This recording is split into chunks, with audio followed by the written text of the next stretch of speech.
Hello friends, स्वागत है आपके अपने चैनल स्टैंड बीपीएससी में। आज का क्लास जो होगा महामैराथन चलेगा। वीडियो लॉन्ग होगा लेकिन वीडियो का अंत तक बने रहिएगा। आपका सारा टॉपिक क्लियर हो जाएगा, चाहे इतिहास का हो, चाहे पॉलिटी का हो, चाहे भूगोल का हो, बिहार स्पेशल का हो। ज़बरदस्त सेशन चलेगा, आपको थंबनेल से ही पता चल जाएगा। ठीक है, तो वीडियो को अंत तक बने रहिएगा। आज सेशन लेट किए बिना हम लोग सेशन शुरू करते हैं। इससे पहले आपने वीडियो को लाइक नहीं किया तो लाइक कर दीजिए, और चैनल पर नए हैं तो सब्सक्राइब कर दीजिएगा, ताकि इस तरह का सेशन आप तक आसानी तक पहुँच जाए। बेल आइकन को दबाना ना भूले दोस्तों। मज़ेदार सेशन होगा, आप वीडियो को अंत तक बंद कर रहिए। देखिए, आपका सारा टॉपिक क्लियर हो जाएगा। ज़बरदस्त बताएंगे इतना आसान भाषा में कि आप मरते दम तक नहीं भूलेंगे। मेरा वादा है, दावा है। ठीक है दोस्तों, जब मोहम्मद बिन कासिम ने सिंध पर आक्रमण किया उस समय कश्मीर का राजा कौन था? जब मोहम्मद बिन कासिम ने सिंध पर आक्रमण किया उस समय कश्मीर का राजा कौन था? तो उस समय कश्मीर का राजा कौन था? राजा दाहिर था दोस्तों। कौन था? राजा दाहिर था। और आपको लोगों को पता होगा राजा दाहिर के बारे में। देखिए, भारत पर कभी कभी यही मोहम्मद बिन कासिम है। भारत पर पहला मुस्लिम आक्रमण किसने किया था? तब बोलिएगा मोहम्मद बिन कासिम। मोहम्मद बिन कासिम ने भारत पर आक्रमण करने वाला पहला मुस्लिम था। ठीक ना, 712 ईस्वी में, याद रखिएगा। और इसने पहली बार क्या किया? जजिया कर लगाया। ठीक ना, पहली बार जजिया कर लगाया था। और जैनुल आबिदीन जो है ना, जम्मू कश्मीर का, जिसे कहा जम्मू कश्मीर में उसका शासन था जैनुल आबिदीन, और इसने समाप्त कर दिया था। जैसे कश्मीर का अकबर, कभी कभी प्रश्न पूछेगा कि कश्मीर का अकबर किसे कहते हैं, तो आप लोग बोलिएगा जैनुल जैनुल आबुद्दीन। ठीक ना, जैनुल आबुद्दीन कश्मीर का अकबर था। ये प्रश्न बहुत बार पूछा गया है। चलिए आगे देखिए। आगे प्रश्न है आपका, किस वंश के राजाओं ने पहली बार शीशे के सिक्के चलाया था? किस वंश के राजाओं ने शीशे के सिक्के चलवाया था? तो ये देखिए, इसमें से राइट आंसर हो जाएगा सातवाहन वंश। ठीक ना, सातवाहन वंश के जो राजा थे उन लोगों ने क्या किया? शीशे का सिक्के चलवाया था। अब प्रश्न पूछेगा कि कुषाण वंश, कुषाणों ने क्या किया था? तो शुद्ध सोना, देखिए याद रखिएगा, शुद्ध सोना किसने चलवाया? शुद्ध सोना किसने चलवाया? तो बोलिएगा शुद्ध सोना कुषाणों के द्वारा चलाया गया था। शुद्ध सोने का सिक्का किसके द्वारा चलाया गया था? कुषाण वंश के द्वारा चलाया गया था। शुद्ध सोना किसके द्वारा चलाया गया था? तो कुषाण वंश के द्वारा। ठीक ना, और कुषाण वंश का संस्थापक कौन था? तो कुडुलकड बोलिएगा, कुडुलकड बोलिएगा। क्लियर हो गया? चलिए आगे देखते हैं हम लोग। आगे प्रश्न है, ओजोन परत के क्षरण के लिए सबसे अधिक कौन जिम्मेदार होता है? ओजोन परत के क्षरण के लिए सबसे अधिक कौन जिम्मेदार है? ओजोन परत के क्षरण के लिए सबसे अधिक जिम्मेदार कौन है? इसमें से क्या राइट आंसर हो जाएगा? तो क्लोरोफ्लोरोकार्बन जो है वो ओजोन परत के लिए क्या है दोस्तों? यही जिम्मेदार है। क्लोरोफ्लोरोकार्बन ओजोन परत हमें अल्ट्रावायलेट रेडिएशन किरणों से क्या करता है? बचाव करता है। ठीक ना, आगे देखिए। आगे है, कोयला खदान में कौन सा गैस मौजूद होता है? कोयला खदान में कौन सा गैस मौजूद होता है? कोयला खदान ही नहीं दोस्तों, जहाँ पर कीचड़ पाकी होता है ना, जहाँ पर कीचड़ पाकी, ठीक ना, वहाँ पर क्या पाया जाएगा? मीथेन गैस पाया जाएगा। ठीक ना, कोयला खदान में मीथेन गैस पाया जाता है। कीचड़ पाकी जो होगा वहाँ पर समझ लीजिएगा क्या पाया जाएगा? मीथेन पाया जाएगा। ऐसे आप याद रख सकते हैं। आगे देखिए। आगे है, शरीर में पानी को नियंत्रित करने के लिए कौन सी हार्मोन की आवश्यकता होती है? शरीर में पानी को नियंत्रित करने के लिए कौन सी हार्मोन की आवश्यकता होती है? कौन सी हार्मोन? तो एडीएच। एडीएच एक हार्मोन होता है। ये शरीर में पानी की क्या करता है? हार्मोन की ज़रूरत पड़ती है इसको नियंत्रित कंट्रोल करने के लिए। याद रखिएगा, शरीर में पानी को नियंत्रित करने के लिए कौन सी हार्मोन की आवश्यकता होती है? एडीएच। शरीर में पानी को नियंत्रित करने के लिए कौन से हार्मोन की आवश्यकता होती है?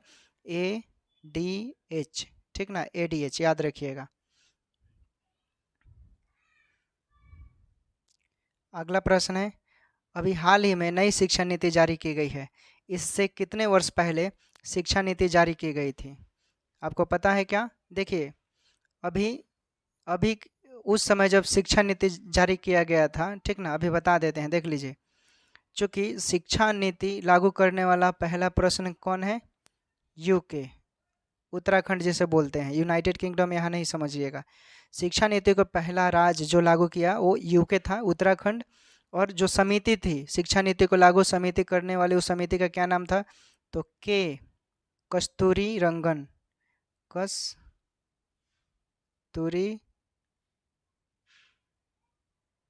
कस्तूरी रंगन, ठीक, के कस्तूरी रंगन था। और पहली बार शिक्षा नीति कब लागू किया गया था?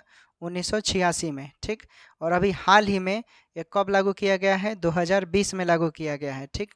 तो 1986 के अनुसार जब लागू हुआ था तो उस समय शिक्षा मंत्री कौन थे? रमेश पोखरियाल निशंक थे, ठीक ना, रमेश पोखरियाल निशंक।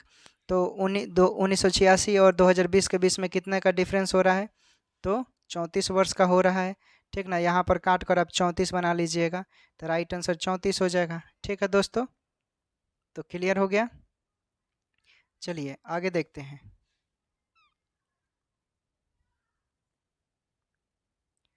मधुमक्खी पालन की क्रिया क्या कहलाती है?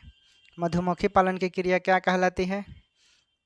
बताइए। मधुमक्खी पालन की क्रिया एपीकल्चर कहलाता है, ठीक। मधुमक्खी पालन की क्रिया को हम लोग क्या कहते हैं? एपीकल्चर, ठीक ना। सेरीकल्चर, सेरीकल्चर रेशम कीट पालन से संबंधित है। सेरीकल्चर में रेशम कीट पालन का अध्ययन किया जाता है। सेरीकल्चर में रेशम कीट पालन का अध्ययन किया जाता है। सेरीकल्चर में रेशम कीट पालन का अध्ययन किया जाता है। पीसीकल्चर, पीसीकल्चर में मछली पालन का अध्ययन किया जाता है। पीसीकल्चर में मछली पालन का अध्ययन किया जाता है। पीसीकल्चर में मछली पालन का अध्ययन किया जाता है, ठीक ना। पूछेगा बिहार में सबसे ज़्यादा सिल्क उत्पादन कहाँ होता है? बिहार में सबसे ज़्यादा सिल्क उत्पादन कहाँ होता है? तो बोलिएगा भागलपुर। क्या बोलेंगे आप लोग? भागलपुर बोलिएगा, ठीक, भागलपुर बोलिएगा। उसके बाद पूछेगा कि भारत का कौन सा ऐसा राज्य जहाँ पर सबसे ज़्यादा सिल्क का उत्पादन होता है? तो कर्नाटक, ठीक ना, कर्नाटक। भारत का कौन सा ऐसा राज्य है जहाँ पर सबसे ज़्यादा सिल्क का उत्पादन होता है? तो कर्नाटक। और प्रश्न पूछेगा विश्व का कौन सा ऐसा देश है जहाँ पर सबसे ज़्यादा सिल्क उत्पादन किया जाता है? ठीक ना, तो क्या बोलेंगे? चीन, चीन बोलिएगा, ठीक। क्लियर हो गया। चलिए आगे देखते हैं।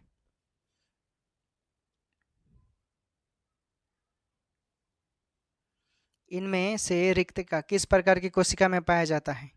इनमें से रिक्तिका किस प्रकार की कोशिका में पाया जाता है? किस प्रकार की कोशिका में पाया जाता है? तो देखिए ये जंतु कोशिका और पादप कोशिका दोनों में पाया जाता है। रिक्तिका जो है ये जंतु कोशिका और पादप कोशिका दोनों में पाया जाएगा, तो दोनों कोशिकाओं में पाया जाएगा, राइट आंसर हो गया, ठीक ना। अच्छा, कोशिका का पूछेगा खोज किसने किया? तो क्या बोलेंगे? Robert Hooke. कोशिका का खोज किसने किया? रॉबर्ट हुक बोलिएगा। कोशिका का खोज किसने किया था? रॉबर्ट हुक ने किया था। 1665 में मृत कोशिका थी वो, ठीक ना। पूछेगा कोशिका का सिद्धांत किसने दिया? तो स्वान और स्लाइडेन बोलिएगा। स्वान और क्या हो जाएगा? स्लाइडेन, ठीक, स्वान और स्लाइडेन। क्लियर हुआ? आप नोट कर लीजिएगा। चलिए आगे देखते हैं। आगे प्रश्न है कोशिका के अंदर ग्लूकोज को तोड़कर ऊर्जा निष्कर्षण के लिए कौन जिम्मेदार होता है? कोशिका के अंदर ग्लूकोज को तोड़कर ऊर्जा निष्कर्षण के लिए कौन जिम्मेदार होता है? तो इसमें से कौन जिम्मेदार होगा, आपको पता है? बताइए। तो देखिए माइटोकॉन्ड्रिया, ठीक ना। और माइटोकॉन्ड्रिया को पावर हाउस ऑफ सेल बोलते हैं। क्या बोलते हैं? पावर हाउस ऑफ सेल बोलते हैं, ठीक ना।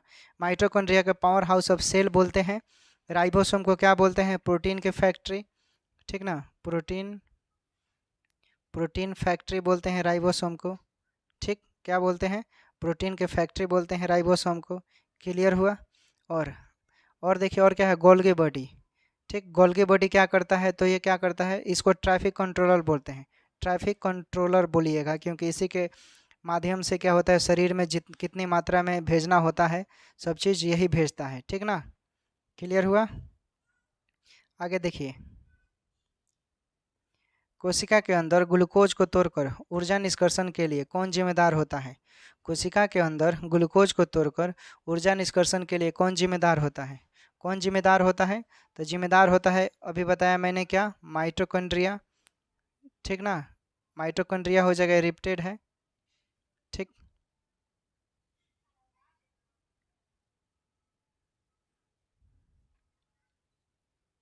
चलिए अगला प्रश्न देखिए। अम्लराज किन दो अम्लों का मिश्रण होता है? अम्लरज किन दो अम्लों का मिश्रण होता है? तो ये होता है हाइड्रोक्लोरिक अम्ल और नाइट्रिक अम्ल का। हाइड्रोक्लोरिक अम्ल और नाइट्रिक अम्ल का, जिसे हम लोग बोलते हैं ना HCl और HNO3। ठीक, इसी का क्या होता है, 1:3 के फॉर्म में होता है। 1:3 के फॉर्म में होता है, तभी ये क्या कहलाता है? अम्लराज कहलाता है। ठीक ना, तो हाइड्रोक्लोरिक अम्ल और नाइट्रिक अम्ल का मिश्रण होता है। आधुनिक भूगोल का पिता किसे कहते हैं? आधुनिक भूगोल का पिता किसे कहते हैं? बताइए लोग, आधुनिक भूगोल का पिता किसे कहते हैं? देखिए, बहुत ही क्रिटिकल सवाल है, माथा पेची वाला है, बहुत लोग यहाँ कन्फ्यूज करेंगे। आपको आधुनिक भूगोल का पिता बोला है, भूगोल का नहीं।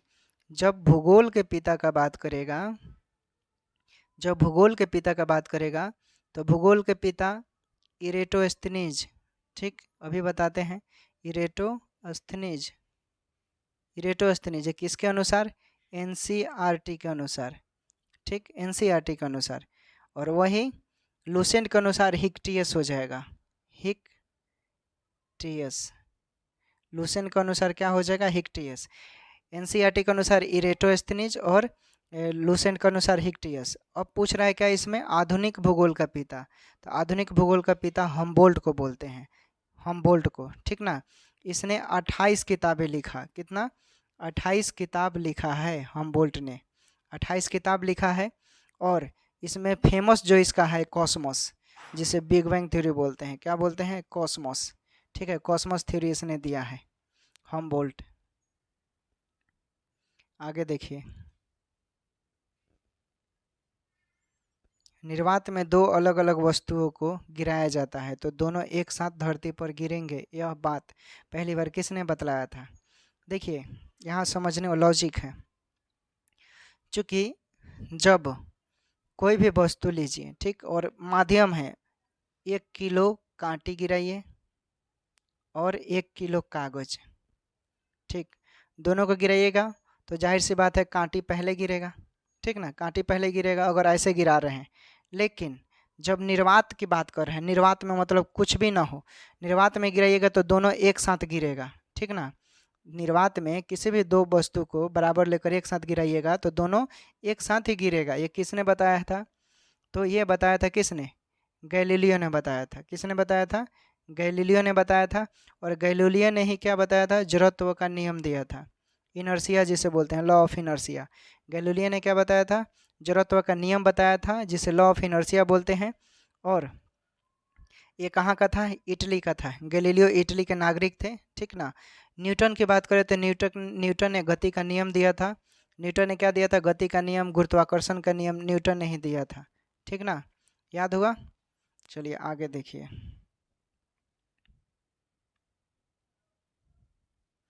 हिमालय के इन श्रेणियों में सबसे नवीनतम कौन है? हिमालय के इन श्रेणियों में, या भारत का भी पूछेगा। ठीक ना, तो अब क्या जवाब देंगे? आपको जवाब देना है शिवालिक।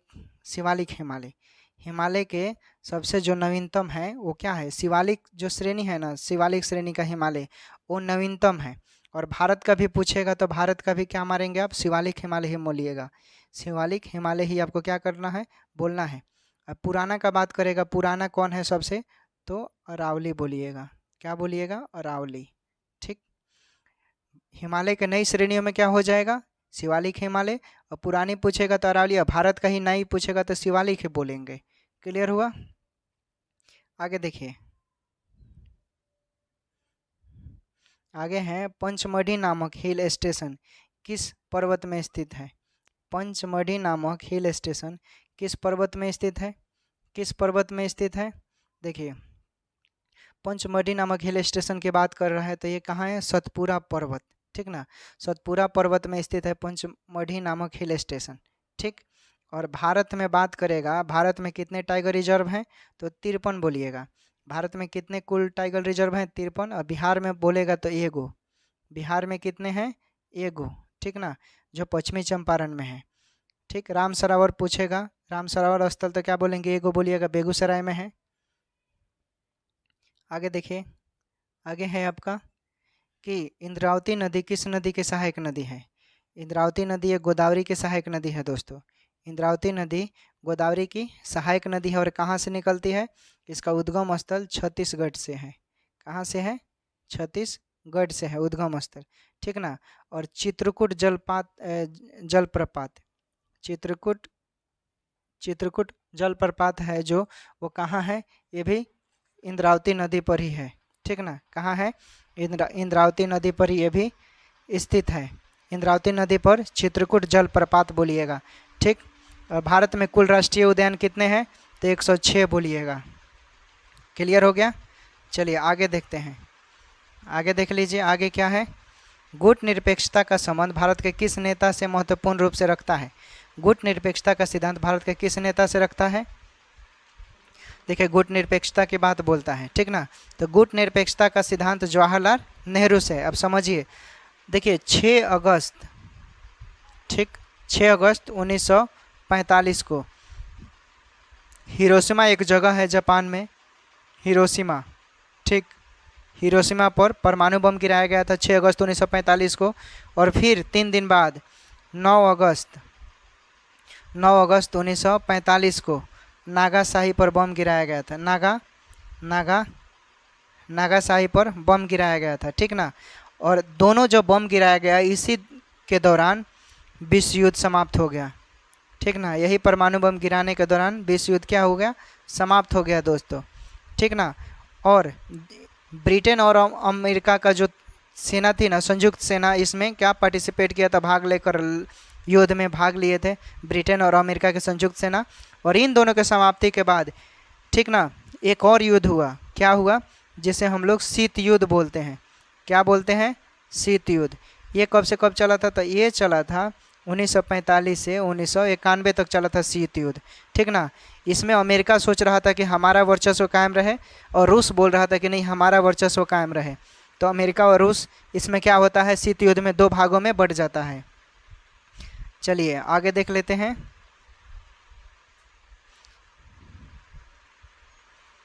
संवेग संरक्षण का सिद्धांत न्यूटन के किस गति नियम से संबंधित है? संवेग संरक्षण का सिद्धांत न्यूटन के किस गति के नियम से संबंधित है? तो न्यूटन के तीसरा गति के नियम से संबंधित है, ठीक। न्यूटन के तीसरा गति से नियम से संबंधित है, ठीक ना। और द्वितीय न्यूटन के दूसरा नियम से क्या बल का सूत्र मिलता है? F बराबर ma मिलता है न्यूटन के दूसरे नियम से। और न्यूटन के पहले नियम से क्या मिलता है? बल का परिभाषा मिलता है, ठीक ना। ये याद रखिएगा, ये सब कॉमन है। आगे देखिए, आगे है आपका, इनमें से सबसे अधिक ऊर्जा किस में होता है? इसमें से सबसे अधिक ऊर्जा पूछा है दोस्तों, ठीक ना। सबसे ज़्यादा ऊर्जा पूछा है, कन्फ्यूजन नहीं होना है। देखिए सबसे ज़्यादा ऊर्जा पूछा है तो क्या, कौन कौन फ़ोन कर रहा है यार?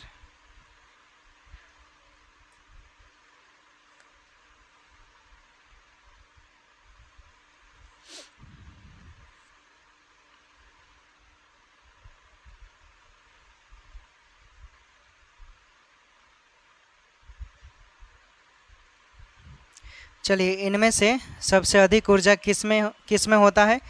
तो देखिए सबसे ज़्यादा ऊर्जा का बात करेगा तो वासा बोलिएगा।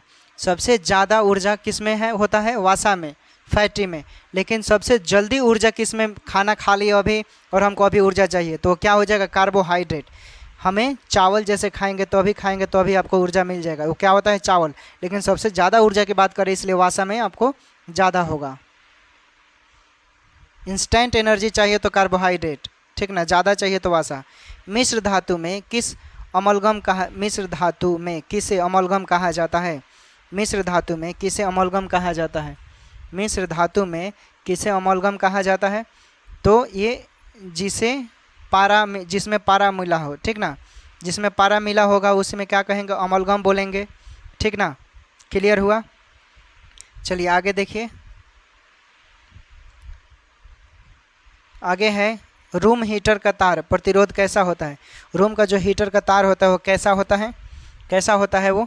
तो अधिकतम होता है उसका, इसलिए वो जल्दी नहीं गलता है दोस्तों, ठीक ना, रूम हीटर का तार।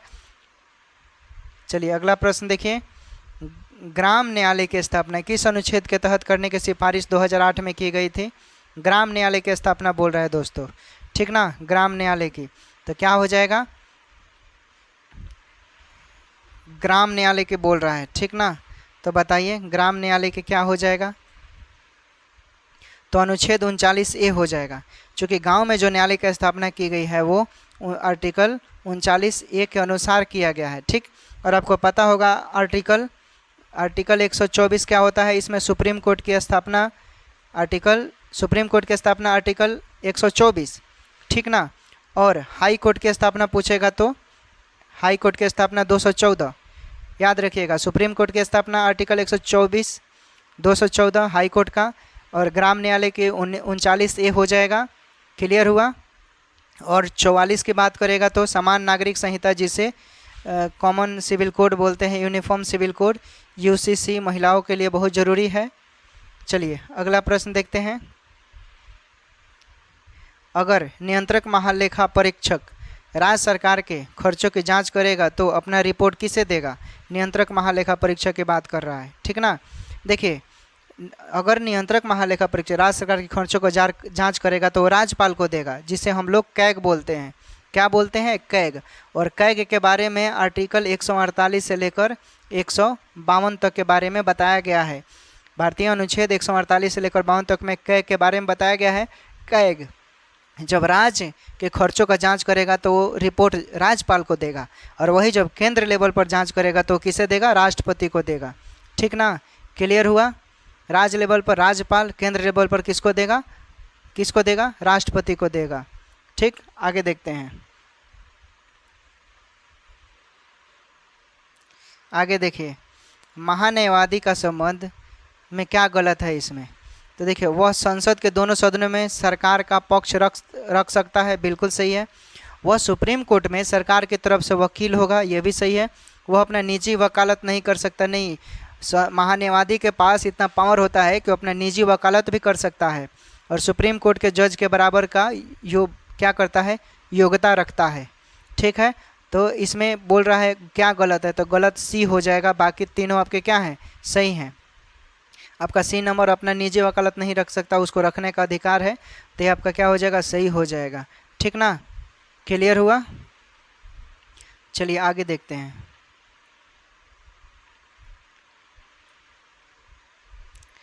राज्य के महाधिवक्ता की नियुक्ति के लिए क्या योग्यता होनी चाहिए? राज्य के महाधिवक्ता की नियुक्ति के लिए क्या योग्यता होनी चाहिए? क्या योग्यता होनी चाहिए? तो देखिए महाधिवक्ता के बारे में कौन से आर्टिकल में बताया गया है? ये आर्टिकल 76 में है। महाधिवक्ता, राज्य के महाधिवक्ता के बारे में आर्टिकल कितने के बारे में? महाधिवक्ता 76 नहीं, माफ़ कीजिएगा, 165 है। राज्य के महाधिवक्ता के बारे में 165 के बारे में बताया गया है, ठीक ना। राज्य का महाधिवक्ता जो होगा वो आर्टिकल 165 के तहत होगा। राज्य सरकार का मुख्य वकील जिसे कौन होता है? कानूनी सलाहकार होता है। राज्य सरकार का मुख्य वकील कानूनी सलाहकार, जिसे हम महाधिवक्ता बोलते हैं, वही आर्टिकल 165 के अंतर्गत आते हैं, ठीक ना। तो राइट आंसर क्या? राज्य के महाधिवक्ता की नियुक्ति के लिए क्या योग्यता होनी चाहिए?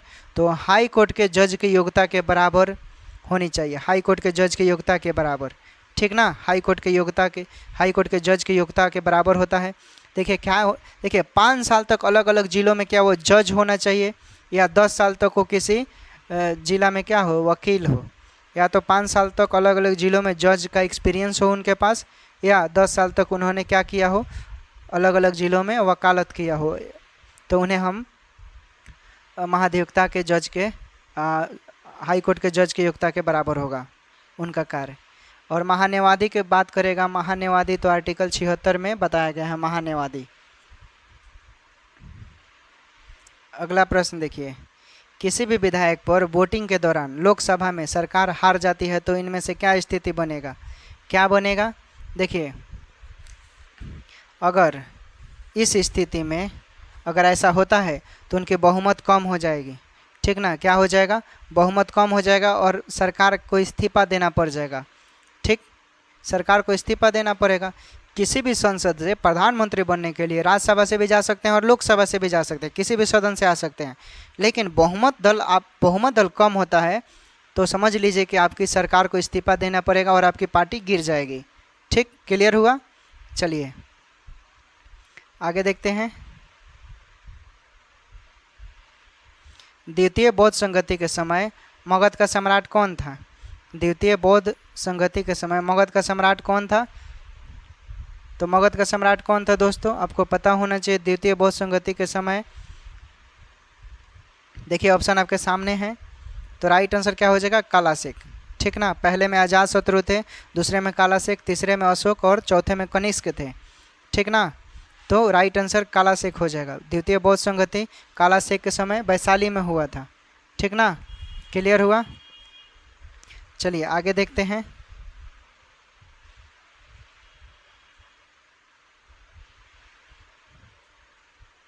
अगला प्रश्न है, इनमें से कौन सा शासक द्वितीय परशुराम के नाम से जाना जाता है?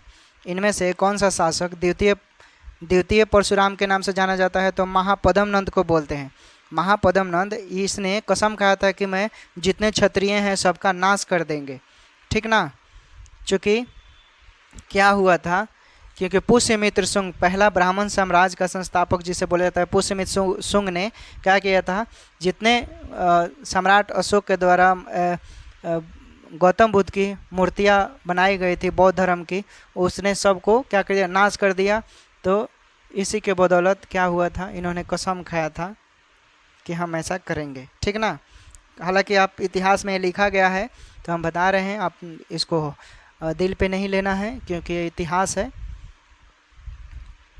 ठीक है, समझ गए? द्वितीय परशुराम महापद्म नंद को बोलते हैं और इनका 3 नाम था। इन्हें एकराट भी बोल सकते हैं आप, एकराट, कहीं कहीं प्रश्न में पूछा जाता है एकराट।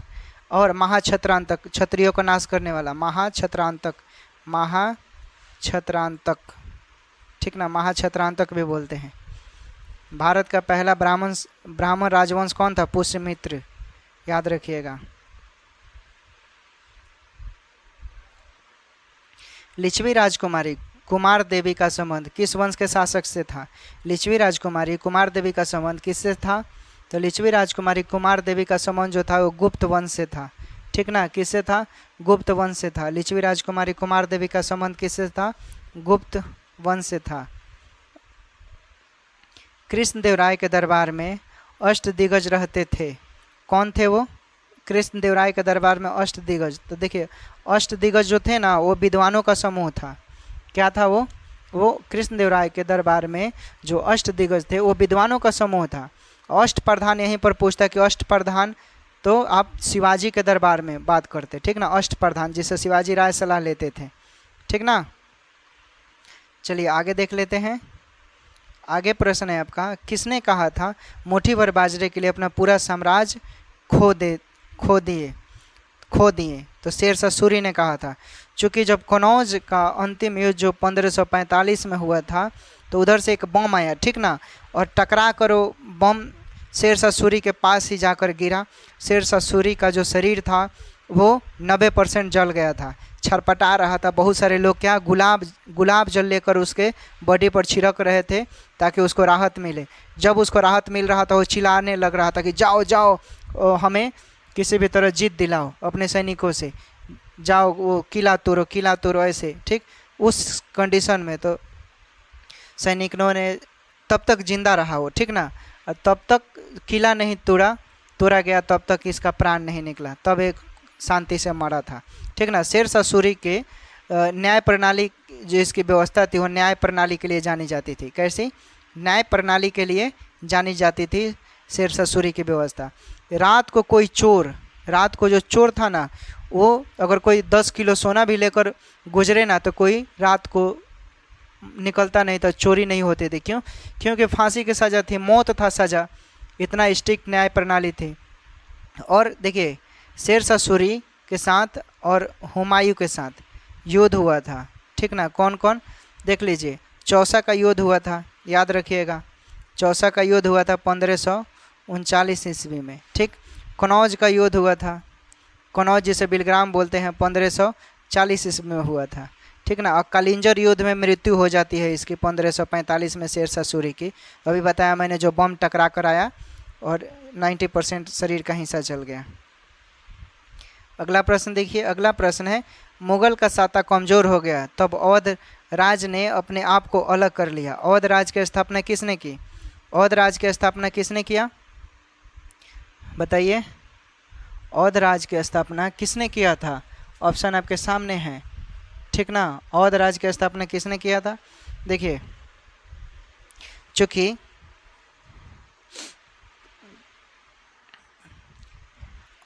बताइए इसमें से क्या राइट आंसर होगा? इसमें से देख लीजिए, राइट आंसर हो जाएगा अवध राज की स्थापना शहादत खान ने किया था। किसने किया था? शहादत खान ने किया था अवध राज की स्थापना, ठीक ना। और बंगाल की पूछता, बंगाल का तो मुर्शिद कुली खां बोलते। बंगाल की स्थापना किसने किया था? मुर्शिद कुली खां। और अवध का पूछ रहा है तो अवध का शहादत खान हो जाएगा, ठीक, शहादत खान हो जाएगा। क्लियर हुआ? शहादत खान ने इसकी स्थापना कब की थी? 1722 ईस्वी में, याद रखिएगा। चलिए आगे देखते हैं। आगे है दासों के मुक्तिदाता के नाम से किस गवर्नर जनरल को, अच्छा बताइए, जहांगीर न्याय का जंजीर कहाँ बनाया था? देखो प्रश्न बताइए, जहांगीर न्याय का जंजीर कहाँ बनाया था? तो ये बनाया था आगरा में। जहांगीर का न्याय का जंजीर जो था वो आगरा में था। और जहांगीर का शासनकाल कब से कब माना जाता है? 1605 से 1627 तक माना जाता है जहांगीर का शासनकाल, ठीक ना। जहांगीर के बचपन का नाम क्या था? सलीम था, याद रखिएगा। जहांगीर के बचपन का क्या नाम था? तो सलीम था, ठीक।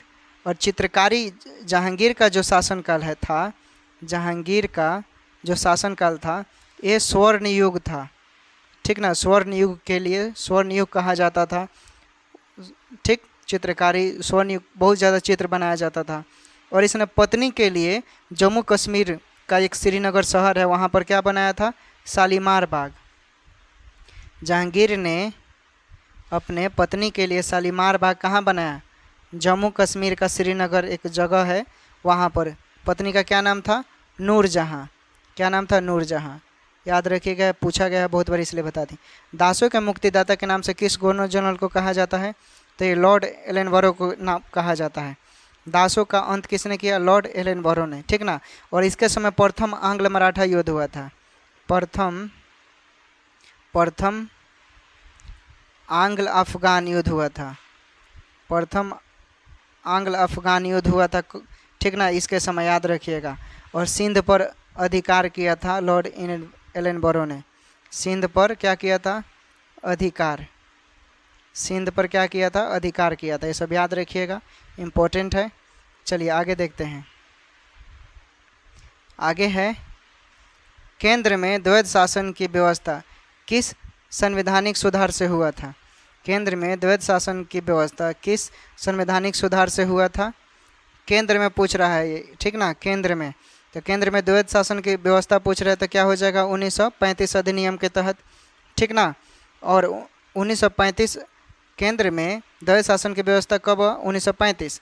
और राज्यों, प्रांतों में पूछेगा।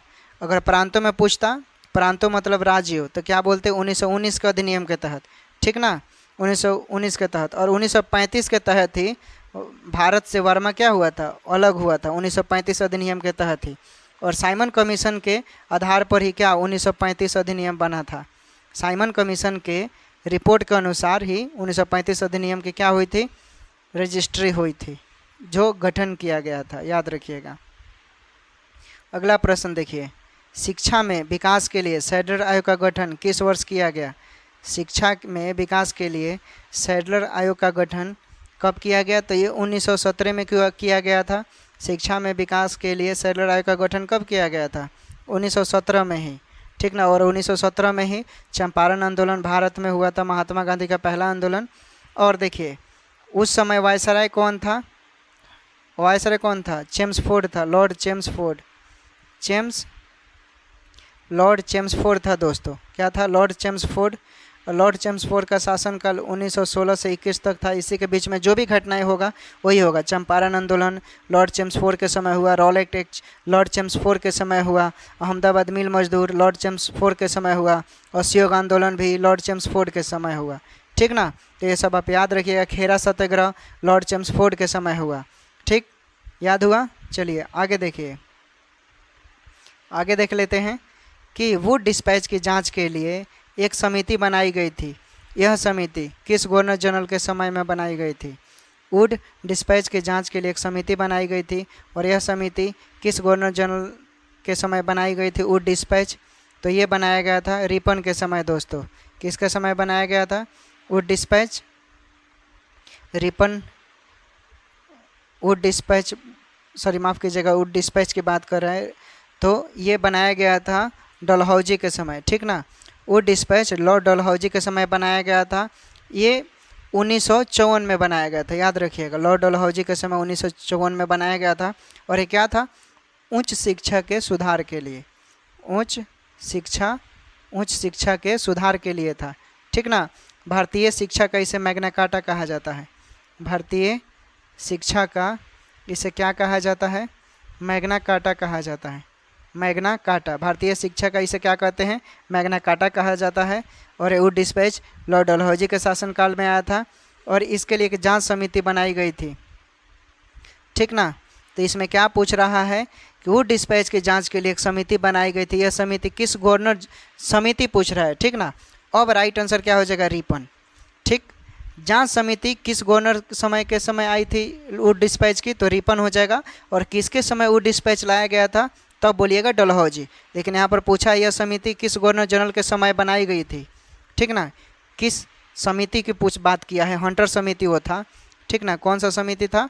हंटर समिति था दोस्तों, ठीक ना। हंटर समिति रिपन के समय बनाया गया था। किसके समय? रिपन के समय बनाया गया था। वुड डिस्पैच लागू किया गया था लॉर्ड डलहौजी के समय, ठीक ना। और इसके तहत बम्बई मद्रास में एक एक कॉलेज खोला गया था। वुड डिस्पैच के तहत बम्बई मद्रास कोलकाता में एक एक कॉलेज खोला गया था। याद हुआ? चलिए अगला प्रश्न देखिए। किस बीमारी के इलाज में कीमोथेरेपी का उपयोग किया जाता है? किस बीमारी के इलाज में कीमोथेरेपी का उपयोग किया जाता है? तो देखिए, कीमोथेरेपी का उपयोग जो किया जाता है वो कैंसर में किया जाता है। कीमोथेरेपी का उपयोग कैंसर में किया जाता है। ट्यूबरक्लोसिस की बात करेगा तो ये फेफड़ा को शुद्ध किया जाता है। फेफड़ा को शुद्ध किया जाता है डॉट उपचार द्वारा। क्या? डॉट उपचार द्वारा। हेपेटाइटिस ए के द्वारा, हेपेटाइटिस ए क्या है? एक वायरस है। क्या है? हेपेटाइटिस एक वायरस है, और इसे लीवर के बारे में, लीवर के लिए उपयोग किया जाता है, ठीक ना। अर्थराइटिस की बात करें तो अर्थराइटिस गठिया जो रोग होता है दोस्तों, ठीक ना, गठिया रोग, उससे किया जाता है। हड्डियों में गठिया रोग देखते हैं ना, तो उसी के लिए किया जाता है। तो उम्मीद कर, महान हिमालय भारत में सबसे ऊंची चोटी कौन सी है? तो महान हिमालय भारत में सबसे ऊंची चोटी आपका, इसमें से ऑप्शन देख लीजिए क्या राइट आंसर हो जाएगा। तो देखिए राइट आंसर हो जाएगा, महान हिमालय भारत में सबसे ऊंची चोटी क्या है? कंचनजंगा है। क्या है? कंचनजंगा। इसकी ऊंचाई कितनी है? 8,556 मीटर। 8,556 मीटर। नंदा देवी, नंदा देवी कितनी है? 7,816 मीटर, ठीक है। नंदा देवी की कितनी हाइट है? 7,816 मीटर। कामेट, कामेट की ऊंचाई कितनी है? 7,756 मीटर, ठीक है। नंगा पर्वत, नंगा पर्वत की बात करें तो कितना है? 8,126 मीटर, ठीक है। कंचनजंगा कहाँ पड़ता है? कंचनजंगा उत्तराखंड में पड़ता है। कंचनजंगा कहाँ पड़ता है? उत्तराखंड में। नंदा देवी भी कहाँ पड़ता है? उत्तराखंड में। उत्तराखंड की सबसे ऊंची चोटी क्या है? नंदा देवी, ठीक है, याद रखिएगा। कंचनजंगा कहाँ पड़ता है? उत्तराखंड में। नंदा देवी कहाँ पड़ता है? उत्तराखंड में। उत्तराखंड की सबसे ऊंची चोटी है। और कामेट, कामेट कहाँ पड़ता है? ये भी पड़ता है उत्तराखंड में।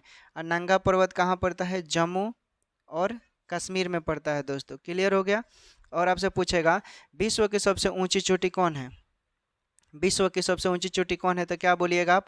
आपको बोलना है माउंट एवरेस्ट, ठीक है, माउंट एवरेस्ट बोलिएगा। विश्व की सबसे ऊंची चोटी कौन है? माउंट एवरेस्ट है। इसकी ऊंचाई कितनी है? 8,856.86 मीटर, ठीक है। विश्व की सबसे ऊंची चोटी जो माउंट एवरेस्ट है वो 8,850 है, सॉरी माफ़ कीजिएगा, 8,850.86 है, ठीक ना। और यह कहाँ है दोस्तों? माउंट एवरेस्ट, यह नेपाल, ठीक ना, यह नेपाल और तिब्बत के बीच में है। यह नेपाल और तिब्बत के बीच में है, ठीक। क्लियर हुआ? और देखिए नेपाल के उत्तरी पूर्वी भाग में स्थित है। कहाँ है? नेपाल के उत्तरी पूर्वी भाग में स्थित है, ठीक ना। नेपाल के उत्तरी पूर्वी भाग में स्थित है। और विश्व की दूसरी सबसे ऊंची चोटी कौन है? विश्व की दूसरी सबसे ऊंची चोटी कौन है? तो इसे हम लोग K2 बोलते हैं। क्या बोलते हैं? K2। K2 का बोल सकते हैं गॉडविन ऑस्टिन। गॉडविन ऑस्टिन, ठीक। गॉडविन ऑस्टिन है, ठीक है। क्लियर हुआ? आगे देखिए, प्राचीन रेशम मार्ग किस दर्रे से होकर गुजरती थी? प्राचीन रेशम मार्ग किस दर्रे से होकर गुजरती थी? प्राचीन रेशम मार्ग किस दर्रे से होकर गुजरती थी? देखिए, प्राचीन रेशम मार्ग जो है दोस्तों, ये आपका नाथुला दर्रा से होकर गुजरता था, ठीक ना, नाथुला दर्रा से। और देख लीजिए, चलिए हम कुछ बात करते हैं। देखिए, आपको कुछ याद रखना पड़ेगा कि जम्मू कश्मीर में कौन कौन से दर्रा पाई जाती है, हिमाचल प्रदेश में कौन कौन सी पाई जाती है, यूके में कौन सा पाया जाता है, सिक्किम में कौन सा पाया जाता है, ये और आंध्र प्रदेश में कौन सा पाया जाता है। तो चलिए हम बता देते हैं। देखिए, जम्मू कश्मीर में कौन कौन सा पाया जाता है? तो जम्मू कश्मीर में आपका हो जाएगा बुजिला दर्रा, ठीक ना। जम्मू कश्मीर में बुजिला दर्रा पाया जाता है। बुर्जिल दर्रा, जम्मू कश्मीर में बुर्जिल दर्रा पाया जाता है। जम्मू कश्मीर में बुर्जिल दर्रा पाया जाता है। जम्मू कश्मीर में बुर्जिल दर्रा पाया जाता है, ठीक है। जम्मू कश्मीर में मोजिला दर्रा पाया जाता है। जम्मू कश्मीर में जोजिला दर्रा पाया जाता है। जोजिला, मोजिला नहीं बोलिएगा, क्या है? जोजिला, ठीक ना, जोजिला। जम्मू कश्मीर में जोजिला दर्रा पाया जाता है। जम्मू कश्मीर में जोजिला दर्रा, बुर्जिल दर्रा पाया जाता है। जम्मू कश्मीर में बुर्जिल दर्रा, जोजिला दर्रा पाया जाता है, ठीक। जम्मू कश्मीर में बनिहाल दर्रा पाया जाता है। जम्मू कश्मीर में बनिहाल दर्रा पाया जाता है। पीर पंजाल दर्रा पाया जाता है। जम्मू कश्मीर में बनिहाल और पीर पंजाल पाया जाता है।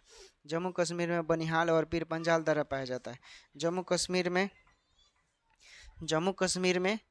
बनिहाल और जम्मू कश्मीर में बनिहाल और पीर पंजाल दर्रा पाया जाता है। जम्मू कश्मीर में बनिहाल और पीर पंजाल दर्रा पाया जाता है। जम्मू कश्मीर में आपका क्या क्या हो जाएगा? जम्मू कश्मीर में कौन कौन सी दर्रा पाई जाती है? तो बुर्जिल दर्रा, जोजिला दर्रा, बनिहाल दर्रा, पीर पंजाल दर्रा। याद हुआ? जम्मू कश्मीर में बुर्जिल दर्रा, जोजिला दर्रा, बनिहाल दर्रा, पीर पंजाल दर्रा पाया जाता है। क्लियर हो गया? अब आपका देख लेते हैं हम हिमाचल प्रदेश, एचपी में कौन कौन सा दर्रा पाया जाता है? तो देखिए, एचपी में आपका पाया जाता है सिपकिला दर्रा। क्या बोलते हैं? सिप किला, लाल किला जो बोलते हैं ना, वो वाला किला, ठीक है। तो हिमाचल प्रदेश में सिपकिला दर्रा, बारालाचा दर्रा, रोहतांग दर्रा। हिमाचल प्रदेश में सिपकिला दर्रा, बारालाचा दर्रा, रोहतांग दर्रा पाया जाता है। बारालाचा कैसे लिखेंगे आप लोग? बारालाचा ऐसे लिखिएगा। और रोहतांग जो रोहतास होता है, रोहतांग यहाँ पर ह होगा, ठीक। रोहतांग दर्रा। तो हिमाचल प्रदेश में कौन कौन सी दर्रा पाया जाता है? सिपकिला दर्रा, बारालाचा दर्रा, रोहतांग दर्रा, ठीक। क्लियर हुआ? उसके बाद देखिए, उसके बाद क्या है? यूके, ठीक ना। यूके यानी उत्तराखंड में कौन कौन सी दर्रा पाया जाता है? उत्तराखंड में कौन कौन सी दर्रा पाया जाता है? तो उत्तराखंड में देख लीजिए मान्ना दर्रा। उत्तराखंड में क्या पाया जाता है? मान्ना दर्रा पाया जाता है। उत्तराखंड में मान्ना दर्रा पाया जाता है, थांगना दर्रा पाया जाता है, नीपी दर्रा पाया जाता है, लिपू लेख दर्रा पाया जाता है, ठीक ना। उत्तराखंड में मान्ना दर्रा, थांगना दर्रा, नीपी दर्रा, लिपू लेख दर्रा पाया जाता है, ठीक। उत्तराखंड में मान्ना दर्रा, थांगना दर्रा, नीपी और लिपुलुख दर्रा पाया जाता है, ठीक ना। उसके बाद सिक्किम है। तो सिक्किम में कौन कौन सा दर्रा पाया जाता है? तो सिक्किम में जेलिपला और नाथुला दर्रा पाया जाता है। सिक्किम में नाथुला दर्रा से बहुत बार प्रश्न पूछा गया है, ठीक ना। नाथुला दर्रा से बहुत बार प्रश्न पूछा गया है। जेलिपला बोल सकते हैं, जेलिपला भी सिक्किम में पाया जाता है। जे ऐसे लिखिएगा, जे लिप आधा प अलग ला, ठीक ना, जेलिपला दर्रा, ठीक। तो सिक्किम में कौन कौन सा दर्रा पाया जाता है? जेलिपला दर्रा और नाथुला दर्रा। क्लियर हुआ? और आंध्र प्रदेश में पूछेगा तो बोमडीला, डीफू और सेला। आंध्र प्रदेश में कौन कौन सा पाया जाता है? बोमडीला, ठीक। बोमडीला, डीफू एक पाया जाता है, ठीक ना, डीफू। स्टेट पीसीएस में बहुत बार पूछा जाता है बोमडीला, डीफू और सेला, ठीक ना। सेल होता है ना, तो सेला जो दर्रा होता है ना, वो भी सिक्किम में पाया जाता है, ठीक। तो क्लियर हुआ। एक बार फिर से रिपीट कर देते हैं। जम्मू कश्मीर में कौन कौन सी दर्रा पाया जाता है? बुर्जिल दर्रा, जोजिला दर्रा, बनिहाल दर्रा, पीर पंजाल दर्रा। हिमाचल प्रदेश में कौन कौन सी दर्रा पाया जाता है? सिप किला, बरालाचा, रोहतांग। उत्तराखंड में कौन कौन सी दर्रा पाया जाता है? मन्ना दर्रा, थांगना दर्रा, माना दर्रा, थांगना दर्रा, नीपी दर्रा, लिपुलेख दर्रा। सिक्किम में कौन कौन सी दर्रा पाई जाता है? जलीपला दर्रा, नाथुला दर्रा। और आंध्र प्रदेश में कौन कौन सी दर्रा पाई जाती है? तो बोमडीला, डिफू, सेला। क्लियर हुआ। अब यहाँ पर देखिए प्रश्न आया है कि प्राचीन रेशम मार्ग किस दर्रे से होकर गुजरती थी? तो प्राचीन रेशम मार्ग जो है नाथुला दर्रा से होकर गुजरती थी, ठीक ना। और प्राचीन रेशम मार्ग जो था राजा कनिष्क के समय सबसे ज्यादा प्रचलित था, याद रखिएगा। प्राचीन रेशम मार्ग राजा कनिष्क के समय सबसे ज्यादा प्रचलित था। और शुद्ध सोना कुषाण वंश का महान शासक था। कनिष्क जो राजा था ना, वो कुषाण वंश का महान राजा, प्रतापी राजा था। और ना उसके समय में नाथुला दर्रा से होकर गुजरती थी। तो राइट आंसर क्या हो जाएगा? नाथुला दर्रा। क्लियर हुआ, ठीक है। सिप किला, ये सिप किला दर्रा जो है ये कहाँ पाया जाता है? कौन से राज्य में? अभी बताया था मैंने। सिप किला बताइए लोग। ये हिमाचल प्रदेश में पाया जाता है, ठीक ना। जेलीपला दर्रा अभी बताया, ये सिक्किम में पाया जाता है। तो क्लियर हो गया। चलिए आगे देखिए, बहुत इंपॉर्टेंट सेशन है दोस्तों। चलिए, रूपसू दोसाई घास के मैदान किस पहाड़ी में स्थित है? रूपसू, तो देखिए ये स्थित है ऑस्कर श्रेणी में, ठीक ना। सॉरी, यहाँ ऑस्कर नहीं हो, जॉस्कर होगा। ओ के जगह जौ होगा, ठीक ना। जॉस्कर श्रेणी में पाया जाता है, ठीक ना। मिस प्रिंट हो गया है। और देखिए एक प्रश्न पूछा जाता है, मर्ग घास क्या है? मर्ग घास।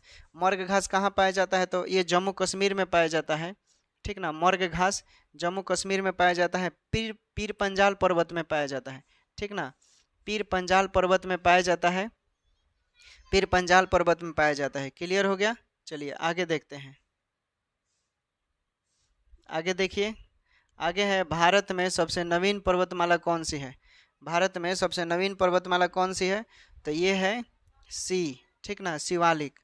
क्या है? शिवालिक है। भारत में सबसे नवीन पर्वतमाला कौन सी है? शिवालिक है, ठीक ना।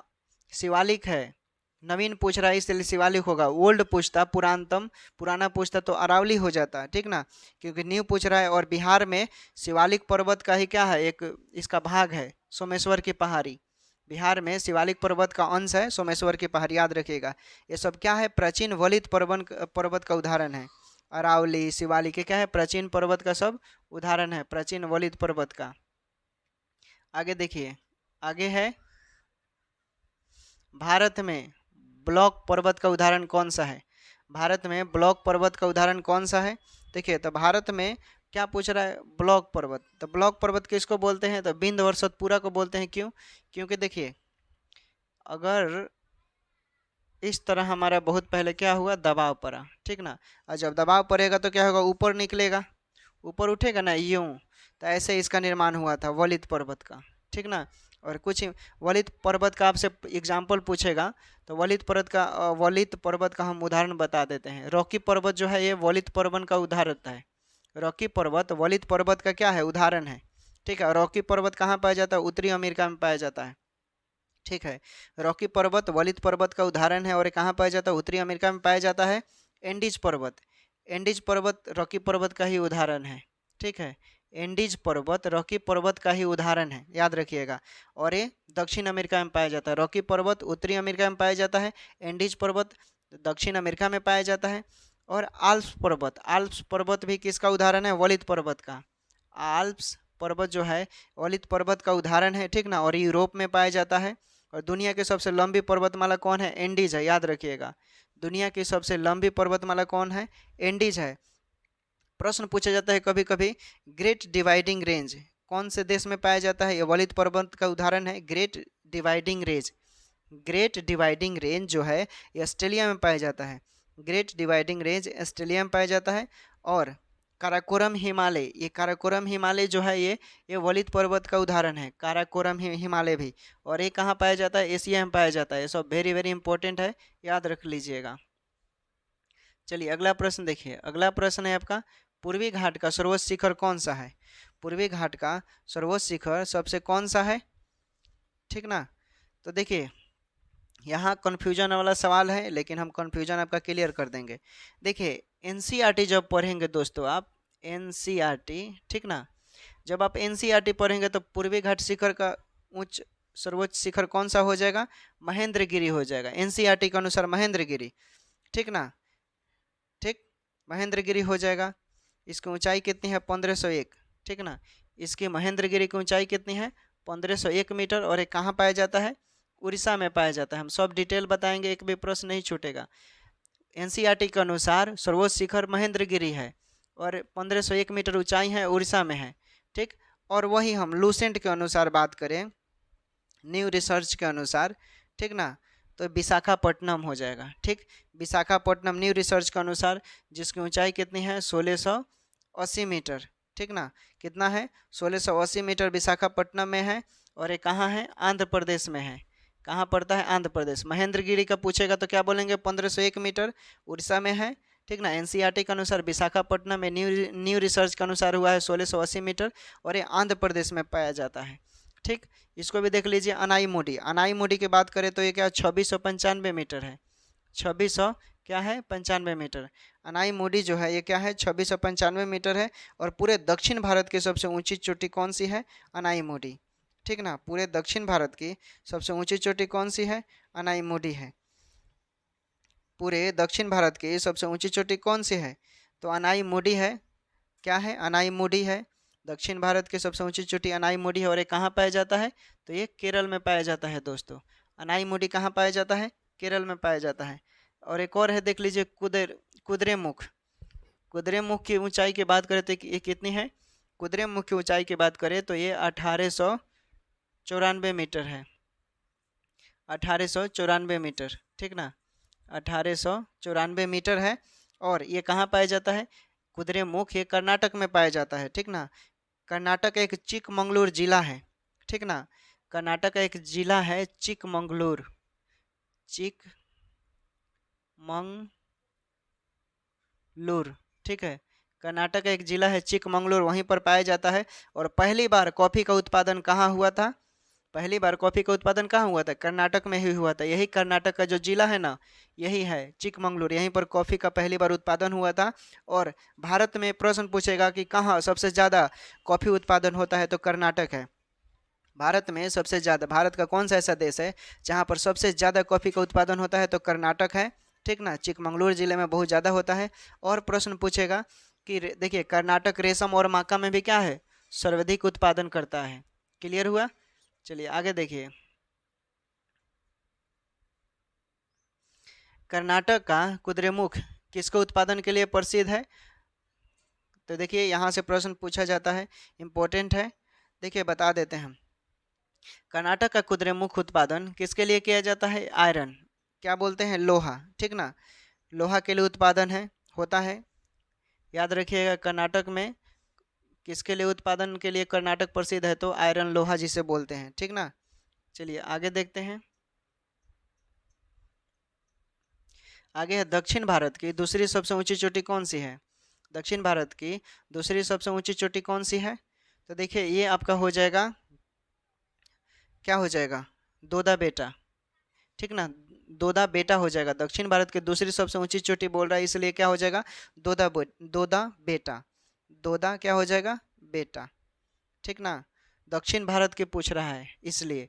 और देखिए, अनाईमुडी मैंने बता रखा है, अनाईमुडी कहाँ है? केरल में है, ठीक ना। अनाईमुडी कहाँ है? केरल में। और दोदा बेटा कहाँ है? तमिलनाडु में है, ठीक ना। दोदा बेटा कहाँ है? तमिलनाडु में। कुद्रेमुख कहाँ है? अभी बताया मैंने, कर्नाटक में है।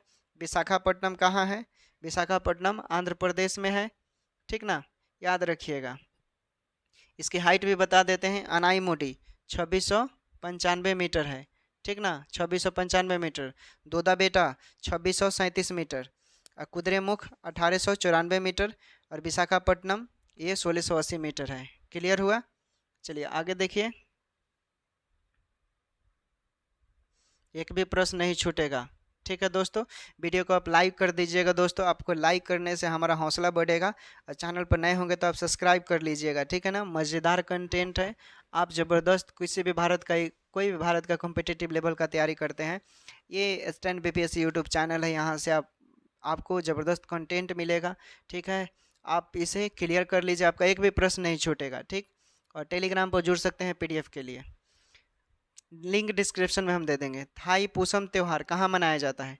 थाई पूसम त्यौहार कहाँ मनाया जाता है? तो ये पालनी की पहाड़ी में मनाया जाता है। थाई पूसम त्यौहार पालनी की पहाड़ी मनाया जाता है। थाई पूसम त्यौहार कहाँ पर मनाया जाता है? ठीक ना, थाई पूसम त्यौहार कहाँ मनाया जाता है? पालनी की पहाड़ी में मनाया जाता है। थाई पूसम त्यौहार कहाँ मनाया जाता है?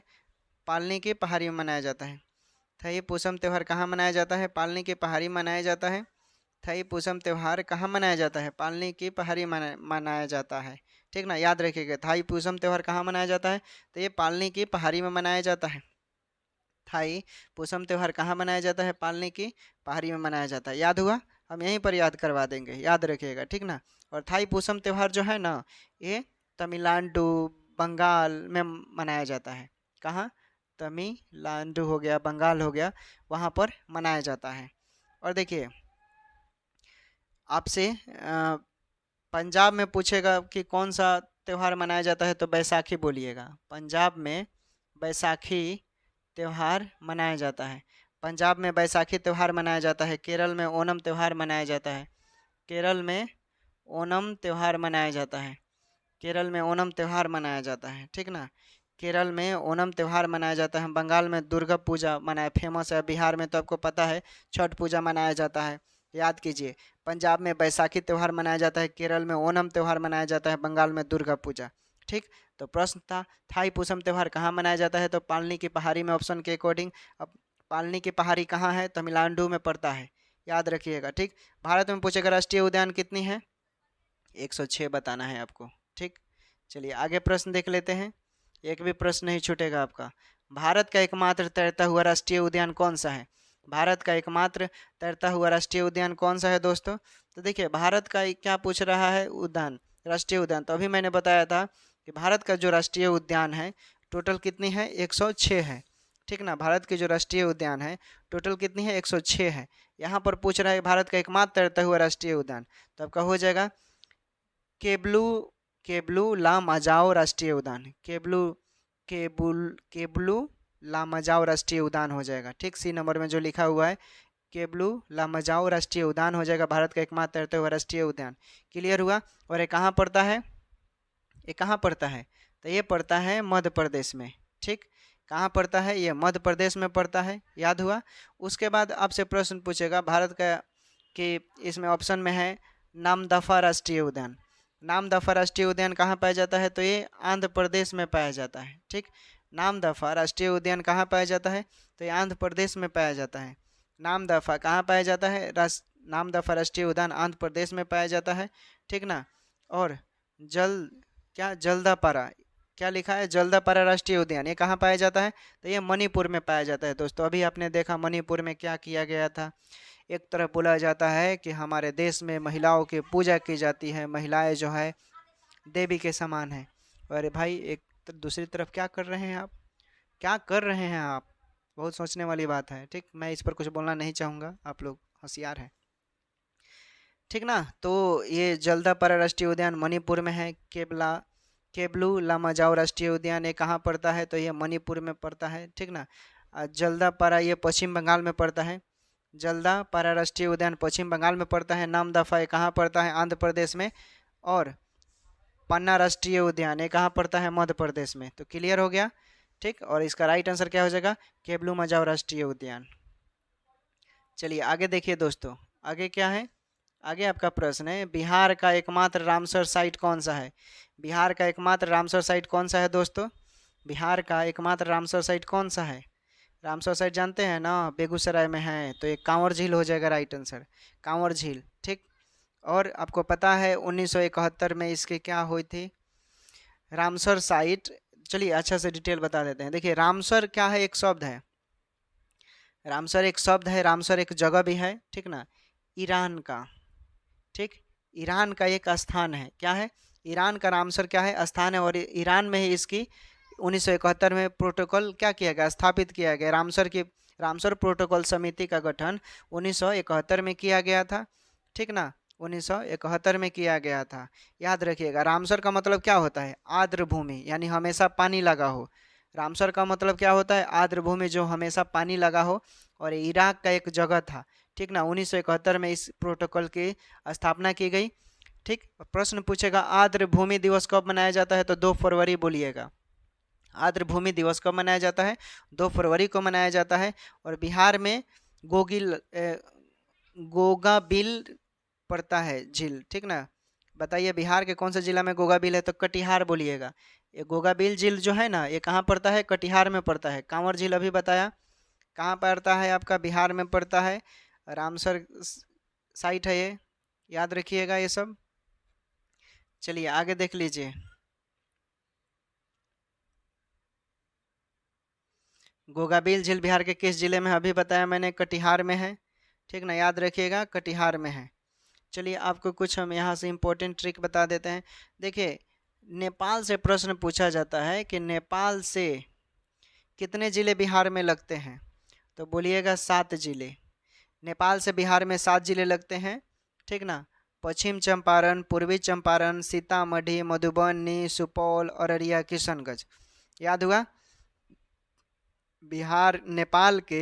नेपाल से बिहार में कितने जिले लगते हैं? नेपाल से बिहार में कितने जिले लगते हैं? तो 7। पश्चिम चंपारण, पूर्वी चंपारण, सीतामढ़ी, मधुबनी, सुपौल, अररिया, किशनगंज। नेपाल से बिहार के 7 जिले लगते हैं। पश्चिम चंपारण, पूर्वी चंपारण, सीतामढ़ी, मधुबनी, सुपौलिया, अररिया, किशनगंज। पश्चिम चंपारण, पूर्वी चंपारण, सीतामढ़ी, मधुबनी, सुपौल, अररिया, किशनगंज। पहले 4 को याद कीजिए। पश्चिम चंपारण, पूर्वी चंपारण, सीतामढ़ी, मधुबनी। पश्चिम चंपारण, पूर्वी चंपारण, सीतामढ़ी, मधुबनी। पश्चिम चंपारण, पूर्वी चंपारण, सीतामढ़ी, मधुबनी। और फिर 3 गो, सुपौल, अररिया, किशनगंज। सुपौल, अररिया, किशनगंज। अब एक साथ बोलिए, पश्चिम चंपारण, पूर्वी चंपारण, सीतामढ़ी, मधुबनी, सुपौल, अररिया, किशनगंज। फिर से बोलिए एक बार, पश्चिम चंपारण, पूर्वी चंपारण, सीतामढ़ी, मधुबनी, सुपौल, अररिया, किशनगंज। याद हुआ दोस्तों? उम्मीद करते हैं याद हो गया होगा। तो नेपाल से कितने जिले? 7। चलिए आगे देखिए, आगे देख लेते हैं। नेपाल को छूने वाला बिहार का कौन सा जिला सबसे पश्चिम में स्थित है? ठीक, बताइए कौन सा जिला जो है ये पश्चिम में स्थित है? नेपाल को छूने वाला बिहार का कौन सा जिला पश्चिम में स्थित है?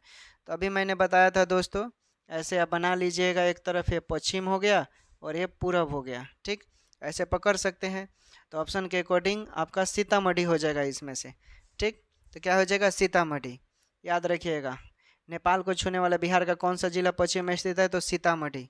सॉरी, माफ़ कीजिएगा, सीतामढ़ी पश्चिम चंपारण है, sorry, I am sorry, very very sorry, ठीक, पश्चिम चंपारण। नेपाल को छूने वाला बिहार का कौन सा जिला सबसे पश्चिम में है? तो पश्चिम चंपारण, ठीक ना, पश्चिम चंपारण, ठीक ना, याद रखिएगा पश्चिम में स्थित है पश्चिम चंपारण, इसलिए पश्चिम चंपारण बोलते हैं। और पूर्वी चंपारण पूरब में स्थित है।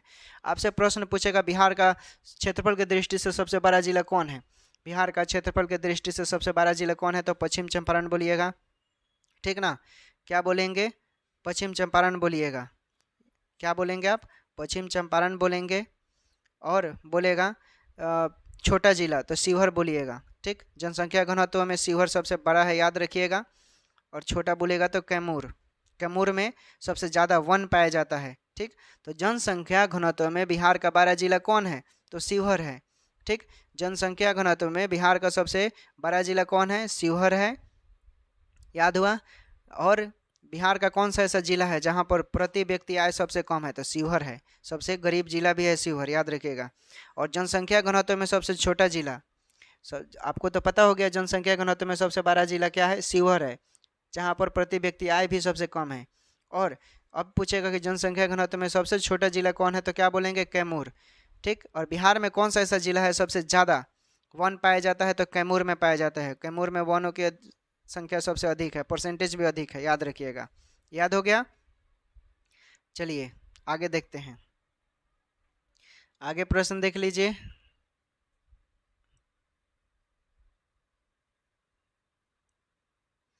बिहार के कौन सा जिला खुले में शौच मुक्त होने वाला पहला जिला बन गया? कौन सा जिला बन गया है? कौन सा जिला बन गया है? तो ये आपका बन गया है सीतामढ़ी, ठीक ना। सीतामढ़ी बन गया है दोस्तों। क्या बन गया है? सीतामढ़ी। बिहार का आपका जिला जो है दोस्तों, ये सीतामढ़ी बन गया है। याद रखिएगा, क्या बन गया है? सीतामढ़ी। जो खुले में शौच मुक्त होने वाला सीतामढ़ी बन गया है। कौन सा जिला है? सीतामढ़ी, ठीक। चलिए अगला प्रश्न देख लेते हैं। ठीक ना, याद रखिएगा। शिवहर जो है दोस्तों अभी बताया मैंने, जनसंख्या घनत्व में सबसे बड़ा जिला है और प्रति व्यक्ति आय कम है। शेखपुरा की बात करें, शेखपुरा क्या है, शेखपुरा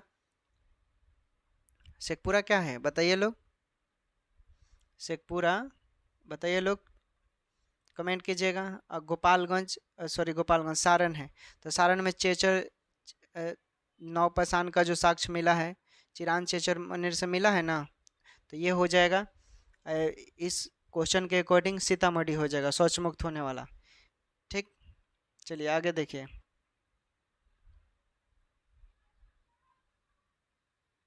बिहार के कौन से जिला के सभी बैंक डिजिटल हो गए हैं? बिहार का कौन सा जिला है जो सभी बैंक डिजिटल हो गए हैं? डिजिटल हो गया है तो जहानाबाद हो जाएगा। ठीक, जहानाबाद हो जाएगा दोस्तों, ठीक ना, जहानाबाद। और देखिए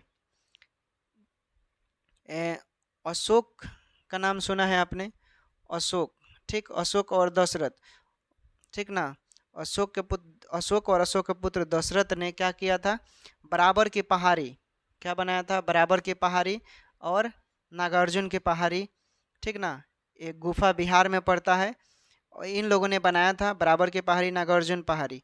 और देखिए जो गुफा बनाया था ना बिहार में, उसे दान में किसको दे दिया, आजीवक संप्रदाय को दे दिया था, याद रखिएगा, किसको दे दिया था, आजीवक संप्रदाय को।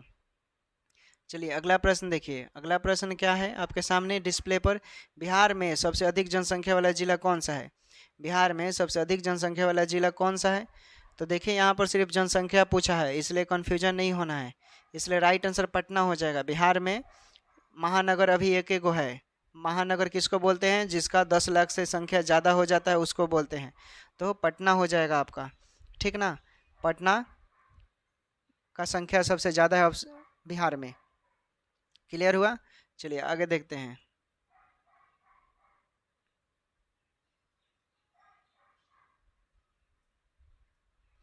बिहार में कौन सी नदी कटिहार के कुर्सिल के पास कौन सी नदी मिलती है? बिहार में गंगा नदी में कटिहार के कुर्सिला के पास कौन सी नदी मिलती है? तो देखिए ऑप्शन के मुताबिक क्या हो जाएगा, कोसी हो जाएगा, क्योंकि कोसी को क्या बोलते हैं, बिहार का शोक बोलते हैं, बिहार का शोक कोसी नदी को बोलते हैं।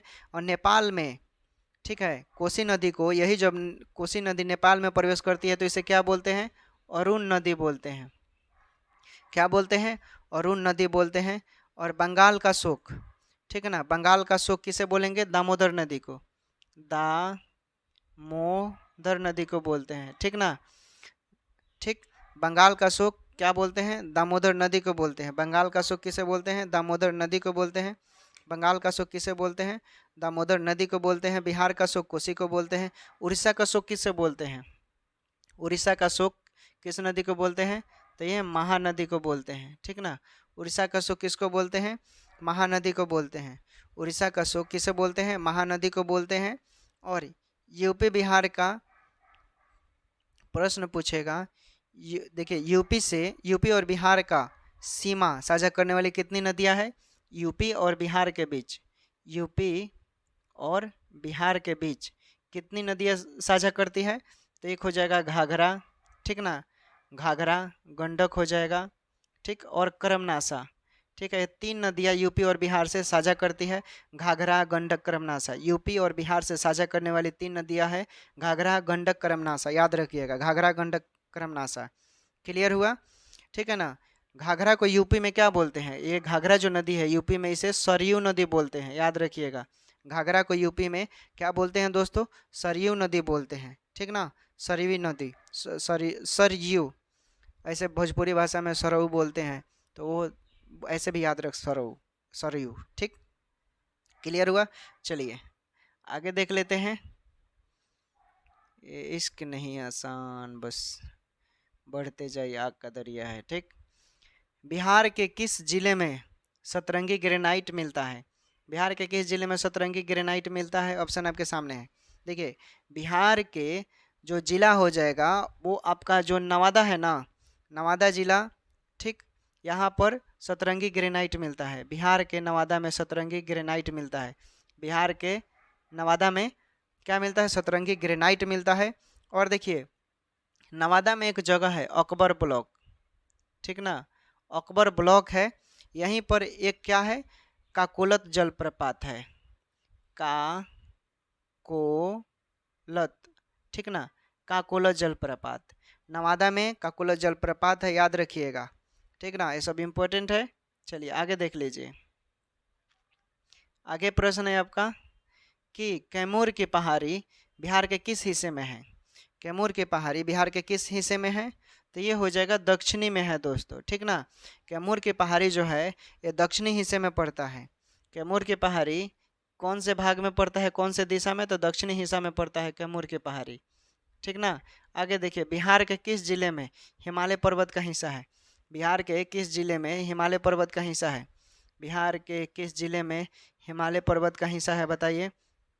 बिहार के किस जिले में हिमालय पर्वत का हिस्सा है, तो ये हो जाएगा आपका इसमें से पश्चिम चंपारण, ठीक ना। हिमालय पर्वत यही एक जगह है बिहार का, पश्चिम चंपारण, जो हिमालय का भाग है दोस्तों, और वहीं पर हमेशा बारिश ठंडा मौसम भी रहता है। और सोमेश्वर का पहाड़ी अंश है, वो कौन सा है, सोमेश्वर पहाड़ी का अंश है, ठीक ना, पश्चिम चंपारण में, याद रखिएगा, ठीक। तो राइट आंसर क्या हो जाएगा, पश्चिम चंपारण जो है वो हिमालय पर्वत का अंश है। चलिए आगे देखिए। चिरांद नौपसान स्थल किस जिले में स्थित है। चिरांद नौपसान स्थल किस जिले में स्थित है दोस्तों। चिरांद नौपसान स्थल किस जिले में स्थित है, बताइए। चिरांद नौपसान स्थल किस जिले में स्थित है, अभी बताया था मैंने, ये छापरा में है, ठीक ना। छापरा में चिरांद है, और चेचर जो है कहाँ है, वैशाली में है। चेचर वैशाली और चिरांद जो है छपरा में है। चिरांद छपरा में, चेचर वैशाली में पड़ता है, ठीक ना, याद रखिएगा दोस्तों। चिरांद छपरा में, चेचर वैशाली में पड़ता है। अगला प्रश्न देखिए। अगला प्रश्न है आपका, भारत में किस पठार का क्षेत्रफल सबसे अधिक है।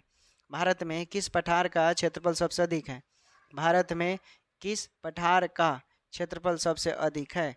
भारत में किस पठार का क्षेत्रफल सबसे अधिक है, बताइए।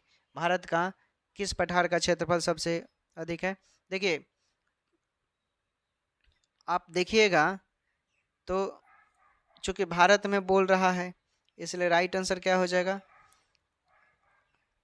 बताइए। कंफ्यूजन वाला सवाल है थोड़ा।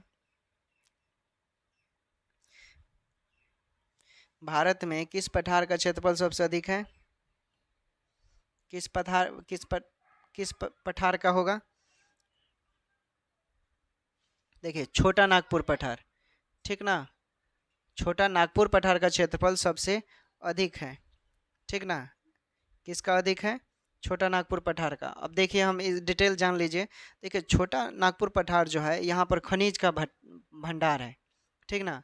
छोटा नागपुर का जो पठार है ना, ये खनिज का भंडार है दोस्तों, और ये झारखंड, बिहार, उड़ीसा, बंगाल में पाया जाता है। छोटा नागपुर का पठार झारखंड, बिहार, उड़ीसा, बंगाल में पाया जाता है। और देखिए बुंदेलखंड का पठार की बात करें तो ये मध्य प्रदेश, यूपी में पड़ता है। मध्य प्रदेश में भी और यूपी में भी पड़ता है बुंदेलखंड का पठार, यूपी और एमपी, ठीक ना। मालवा का पठार, तो मालवा का पठार आपका मध्य प्रदेश, राजस्थान, गुजरात में पाया जाता है। मालवा का पठार मध्य प्रदेश, राजस्थान, गुजरात में पाया जाता है। मालवा का पठार राजस्थान, मध्य प्रदेश, गुजरात में पाया जाता है, याद हुआ। मालवा का पठार राजस्थान, मध्य प्रदेश, गुजरात में पाया जाता है। दक्कन लावा का पठार, दक्कन लावा का पठार कहाँ पाया जाता है, तो यह महाराष्ट्र, गुजरात, कर्नाटक में पाया जाता है। दक्कन लावा का पठार महाराष्ट्र, गुजरात, कर्नाटक में पाया जाता है। और पूछेगा आपसे कौन सा ऐसा चट्टान है जहाँ सबसे ज़्यादा खनिज मिलता है, धरवार चट्टान, ठीक। भारत का कौन सा ऐसा चट्टान है जहाँ पर सबसे ज़्यादा खनिज मिलता है, धरवार चट्टान, ठीक ना। और बताइए भारत का कौन सा ऐसा राज्य है जहाँ पर सोयाबीन का सबसे ज़्यादा उत्पादन किया जाता है।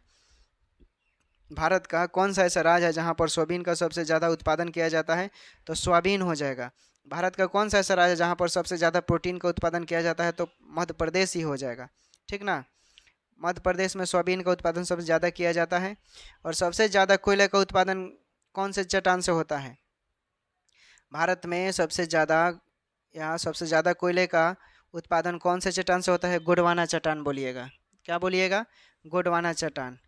क्लियर हुआ। चलिए आगे देखते हैं। बहुत ही इंपॉर्टेंट सेशन है दोस्तों। अभी तक आपने वीडियो को लाइक नहीं किया तो लाइक कर दीजिए, सब्सक्राइब नहीं किया तो सब्सक्राइब कर लीजिए। पीडीएफ चाहिए तो टेलीग्राम पर जुड़कर हमसे मैसेज कर सकते हैं, आपको ये पीडीएफ आसानी से मिल जाएगा। या ग्रुप है, क्विज भी है, स्टैंड बीपीएससी ग्रुप भी है, वहाँ पर जुड़ सकते हैं। चलिए अगला प्रश्न, भारत में किस पठार का क्षेत्रफल सबसे अधिक है। भारत में किस पठार का क्षेत्रफल सबसे अधिक है? अभी ये रिपीटेड है, ठीक ना, अभी बताया था मैंने छोटा नागपुर का पठार। चलिए,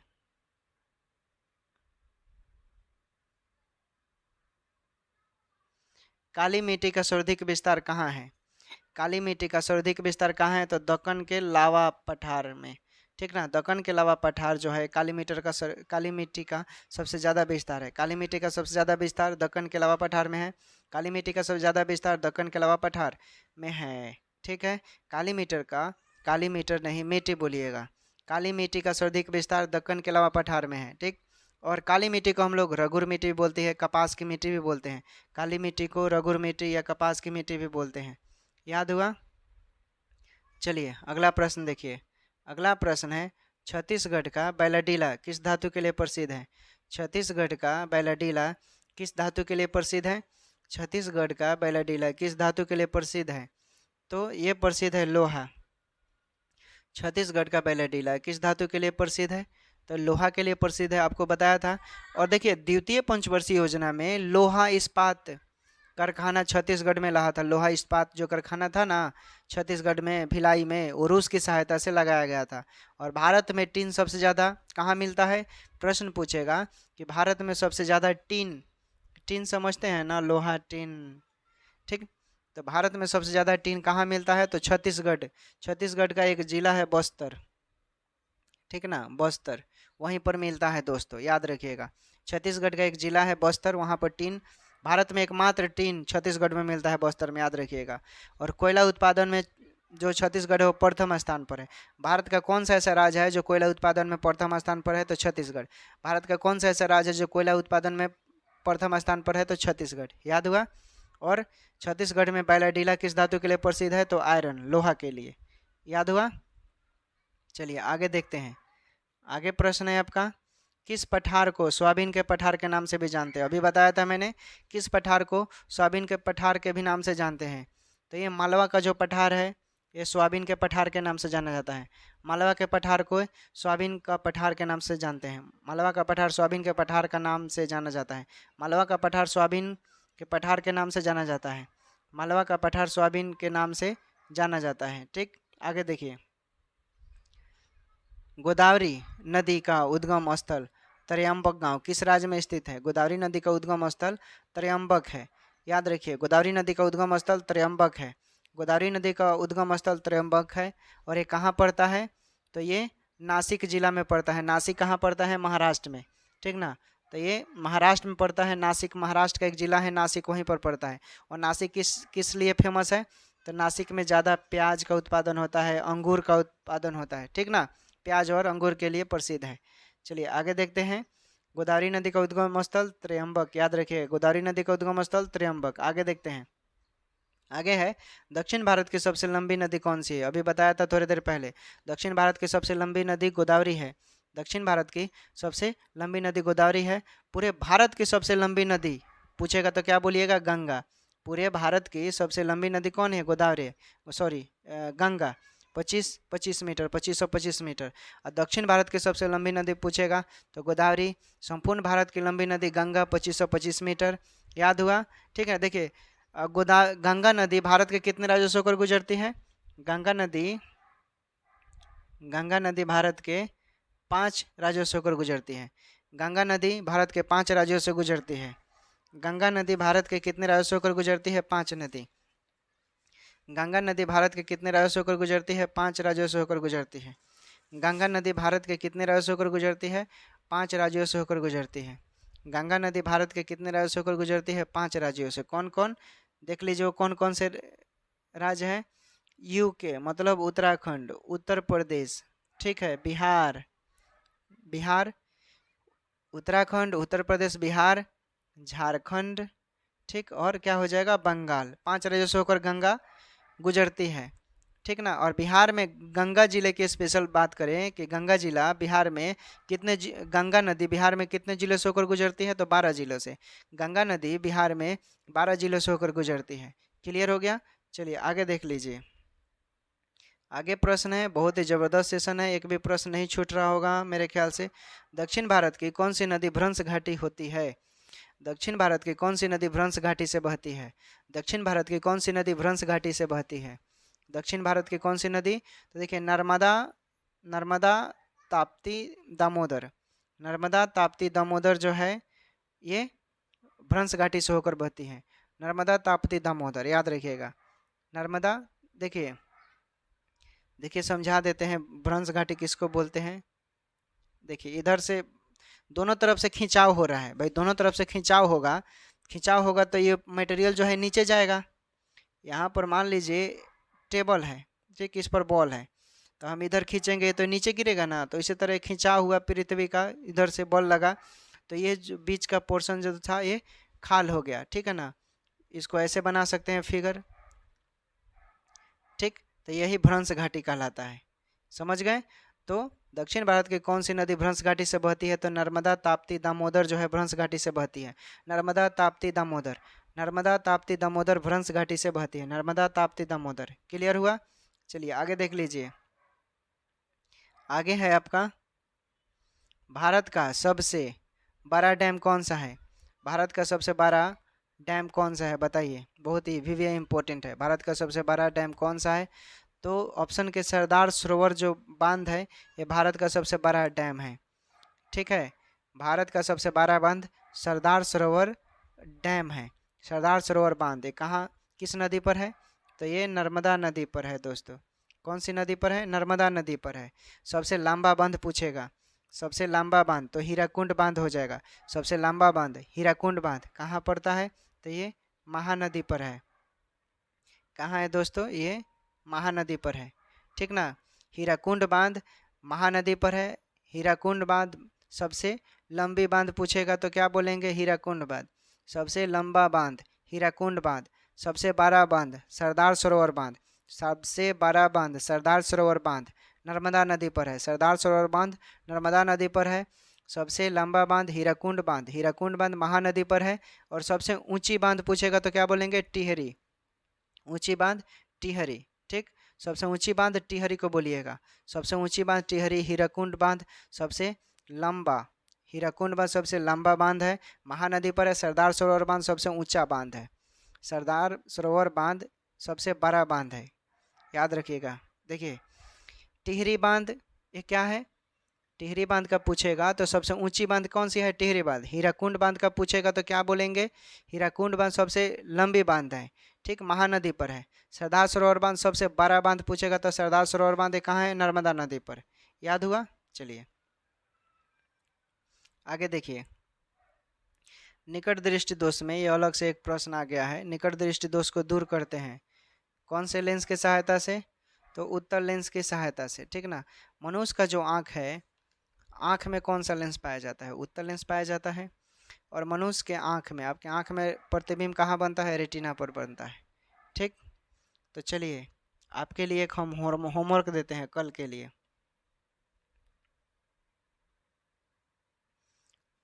चलिए ये रहा होमवर्क कल के लिए। कमेंट कीजिएगा किस पठार को सोयाबीन का पठार कहते हैं, तो आपको कमेंट करना है किस पठार को कहते हैं, कल हम आंसर बता देंगे, ठीक है दोस्तों। तो उम्मीद करते हैं सेशन अच्छा लगा होगा और गली गली में इस वीडियो को पहुंचा दीजिए दोस्तों। लाइक कर दीजिए, सब्सक्राइब कीजिए। आपके पास व्हाट्सएप ग्रुप है, सभी के पास शेयर कीजिए।